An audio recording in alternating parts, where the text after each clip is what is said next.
अस्सलामुअलैकुम dear students. अब हम चैप्टर नंबर 6 के जो इम्पोर्टेंट प्रॉब्लम और एग्जांपल है हम उन्हें सॉल्व करने की कोशिश करते हैं। नंबर 1 हमारे पास देखें प्रॉब्लम हमारे पास क्या है। Determine the gravitational force of attraction between two spherical bodies. हमने फोर्स ऑफ अट्रैक्शन मालूम करनी है दो स्फेरिकल बॉडीज़ के बीच में। ऑफ मासेस, दोनों बॉडी का मास गिवन है 500 kg and 800 kg। Distance between their centres is 2 metre. हमारे पास दो बॉडीज़ हैं, ठीक है।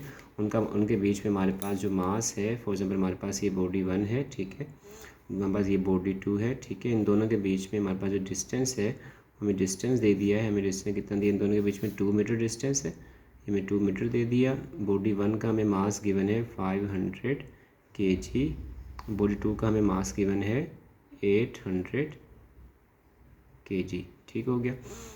और हमें देखिए मास गिवन है, हमने m1 m2 का मास को नाम दे दिया, m1 m2 नाम दे दिया। उसके बाद हमें पता है हमें फोर्स फाइंड करनी है, और हमें ये पता है कि हमारे पास जो कैपिटल G की वैल्यू है वो हमारे पास कांस्टेंट होती है 6.673 exponent -11 newton metre square per kilogram square. यहाँ आएगा पर किलोग्राम स्क्वायर, ठीक है। तो हमारे पास R हमें गिवन है 2 मीटर, हमने R 2 मीटर लिख दिया। इसके बाद हमने क्या किया, इस फॉर्मूले में हमने वैल्यू पुट कर दी, F = G m1 m2 upon R square, ठीक है। तो हमने G को ऐसे ही लिखा, G की वैल्यू लिख दी उसकी जगह, ठीक है। मल्टीप्लाई m1 की वैल्यू लिख दी और मल्टीप्लाई m2 की वैल्यू लिख दी। उसके बाद हमने नीचे R स्क्वायर था, R की वैल्यू लिख के उसका स्क्वायर कर दिया। हमने इन तीनों वैल्यू के ऊपर मल्टीप्लाई किया, R का स्क्वायर मतलब 4 से डिवाइड किया, तो हमारे पास ये आंसर आ गया है 6.67 एक्सपोनेंट -6 न्यूटन। सिंपल सा क्वेश्चन था, उम्मीद करते हैं आपको समझ आ गया होगा। नेक्स्ट हमारे पास है, कह रहे calculate the weight of the Romesa. Romesa का कह रहे हैं वेट फाइंड करें, ठीक है। Who has a mass of 65 kg, उसका मास हमें गिवन है 65 kg। Standing at the ground बच्ची खड़ी हुई है। The strength of a gravitational field और रोमेसा, जो रोमेसा पे ग्रेविटी की जो फोर्स लग रही है वो लग रही है 10। कितनी फोर्स लग रही है रोमेसा पे ग्रेविटी की फोर्स 10 लग रही है, 10 न्यूटन पर किलोग्राम, ठीक है। तो हमने लिखा मास 65 kg दिया है, हमें G की वैल्यू दे दी हमें न्यूटन पर किलोग्राम, न्यूटन पर किलोग्राम की इन्होंने इन्वर्स करके लिख दिया, तो ये न्यूटन पर किलोग्राम। हमसे कह रहे हैं उसका वेट मालूम करें, वेट को W से शो करते हैं। हमें पता है फॉर्मूला क्या, W = mg। हमें mg दे दिया, दोनों को हमने मल्टीप्लाई कर दिया, तो हमारे पास आंसर आ गया है वेट 650 न्यूटन, ठीक है, 650 न्यूटन। उम्मीद करते हैं आपको ये भी समझ आ गया होगा। इसके बाद हमारे पास जो नेक्स्ट क्वेश्चन है वो हमारे पास है, calculate the acceleration due to gravity on a planet that has mass 2 time to the mass of the earth. हमसे कह रहे हैं एक्सेलरेशन ड्यू टू ग्रेविटी मालूम करें किसी प्लैनेट के ऊपर जिसका मास हमारे पास क्या है 2 टाइम मास ऑफ अर्थ के बराबर है, और जो उसका रेडियस है वो 1.5 time the radius of earth के बराबर है, ठीक है।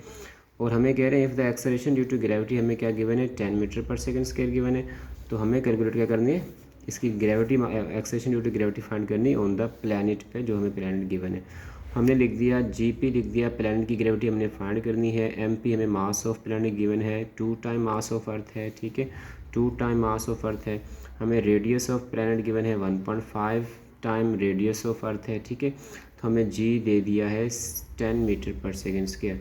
तो हमने वैल्यू हमारे पास फॉर्मूला क्या है, GE = GME upon R square. हमारे पास ये फॉर्मूला है ग्रेविटी ऑन अर्थ पे फाइंड करने का। तो हमने अगर ग्रेविटी निकालनी किसी प्लैनेट पे तो हमने क्या किया, सिर्फ GE था, यहाँ P लिख दिया, जहाँ जहाँ E है वहाँ वहाँ हम P लिख देंगे। हमने P लिख दिया यहाँ पर। तो अब हमने क्या किया, हमने सोल्यूशन लिखा और हमने इसमें वैल्यू पुट कर दी।